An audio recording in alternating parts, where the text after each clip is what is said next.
Hello friends, welcome to கொடை cooking. இன்றைக்கி நம்ம பார்க்க போகிறது ரொம்ப ஸ்பெஷலான கும்பகோணம் கடப்பாதாங்க. இது இட்லி, தோசை எல்லாத்துக்குமே அட்டகாசமாக இருக்கும்.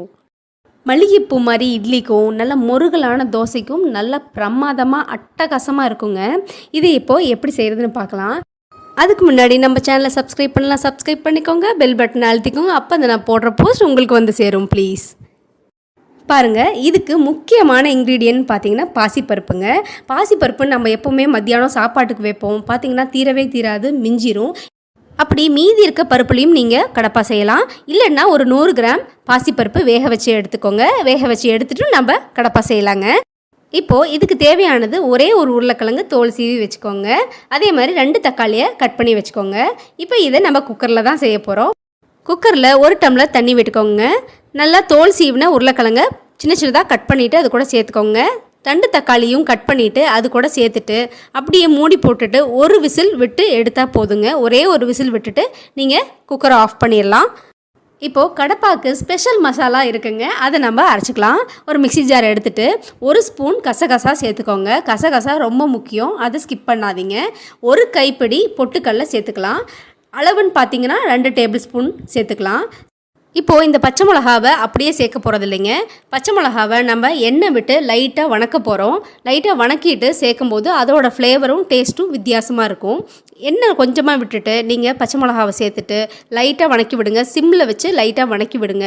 வணக்கி விட்டதுக்கப்புறம் அடுப்புலேருந்து எடுத்துகிட்டு நீங்கள் மிக்ஸி ஜாரில் நம்ம பொட்டுக்கல்ல கசகசெல்லாம் போட்டிருக்கோம் இல்லைங்களா, அது கூடயே நீங்கள் இதையும் சேர்த்துக்கோங்க. சேர்த்துட்டு 1 கைப்பிடி தேங்காவை சேர்த்துக்கோங்க. ஒரே ஒரு கைப்பிடி தேங்காய் போதுங்க. 1/4 மூடி தேங்காய் போதும். சேர்த்துட்டு அதில் பட்டை, கிராம்பு, கொஞ்சோண்டு பட்டை, ஒரே ஒரு கிராம்பு சேர்த்துட்டு நல்லா மையாக அரைச்சி எடுத்துக்கோங்க. இப்போ நம்ம தக்காளி உருளைக்கிழங்கும் நல்லா வெந்துருச்சுங்க. வெந்ததுக்கப்புறம் இது கூட நம்ம பருப்பு வேக வச்சோம் இல்லைங்களா, நம்ம வேக வச்ச பருப்பாக இருந்தாலும் சரி, வீட்டில் மிஞ்சின பருப்பாகவும் இருந்தாலும் சரி, 100 கிராம் 1 கப்பு அளவு இருந்தால் போதுங்க. நீங்கள் சேர்த்துக்கிட்டால் போதும். சேர்த்துட்டு அடுப்பை ஆன் பண்ணி வச்சுட்டு நீங்கள் இதெல்லாம் மிக்ஸ் பண்ணி விடுங்க.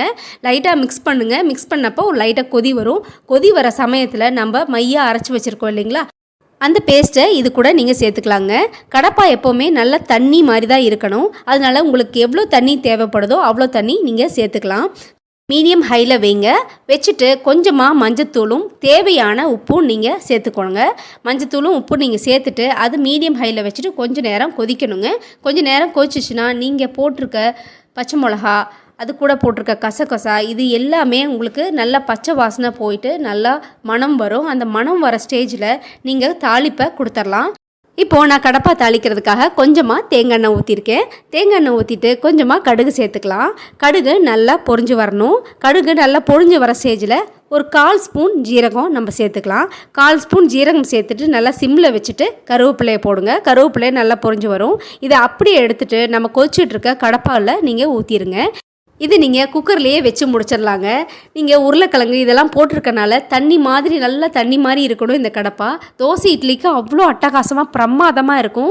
4லேருந்து 5 பேர் கண்டிப்பாக சாப்பிட்லாங்க.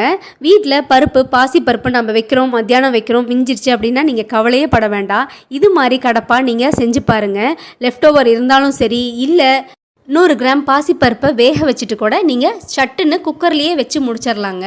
ரொம்ப ஈஸியாகவும் ரொம்ப டேஸ்ட்டாகவும் இருக்கிற கடப்பாவை வீட்டில் செஞ்சு பாருங்கள். அதே சமயத்தில் இன்றைக்கி நம்ம இட்லி ஊற்றி அது கூட இந்த கடப்பாவை வச்சு சாப்பிட்டு பார்த்துருவோம். எங்கள் வீட்டு இட்லி நல்லா சாஃப்டாக மல்லிகைப்பூ மாதிரி இருக்குங்க. அதுக்கு நிறைய ரீசன்ஸ் இருக்குது. நம்ம எப்படி அரைக்கிறோம் அப்படிங்கிற பதம் இருக்குங்க. நம்ம இட்லி அரைக்கும் போது ரொம்ப நைஸாக அரைக்கக்கூடாது. கொஞ்சம் கொரகொரப்பாக அரிசியை அரைக்கணும்.